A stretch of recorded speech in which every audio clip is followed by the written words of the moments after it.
if you believe in fairy tales, if you need a fairy tale to even just read, to even just think about what you want your fairy tale to be like, business not as usual, this is coming in at number 2 for me. I just finished this book. It only took me about 3 days. It did not disappoint at all, and I judged this book by the cover. It took me about 4 or 5 weeks to even read this, maybe even 6.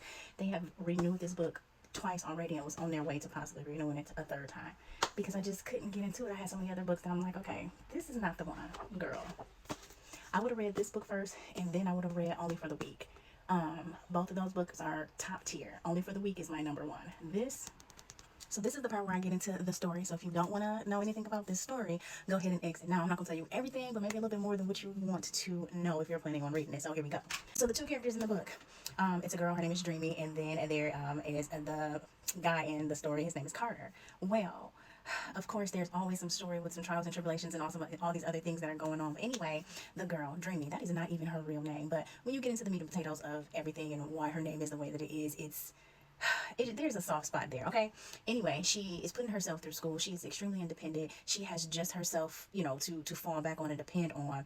Her mom left her on the doorstep of her grandparents who had took her in. Her grandmother died. Her grandfather is getting older, and now her and her cousin are kind of taking care of the grandfather. She's got this job where the boss is treating her like crap, but she's like the backbone behind the whole establishment, and she winds up meeting someone and not realizing who he was until they were about to walk into a meeting, and lo and behold, the love connection that's there, the steaminess, the electricity that's happening between these 2 characters is like, it's coming off the pages. You can literally feel it.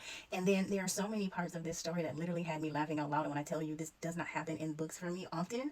I love how Sharon Cooper wrote this book. It is simply amazing. It will make you fall in love over and over and over again with these characters and the authenticity of just being a normal, regular human being. Carter is a millionaire, multi-millionaire, comes from an A-list celebrity who is his father, and grew up in the life, but it's totally different than celebrities or people you meet that have a lot of money. And this story just goes so much further than them just meeting in that space at that one point in time and having that electricity flow.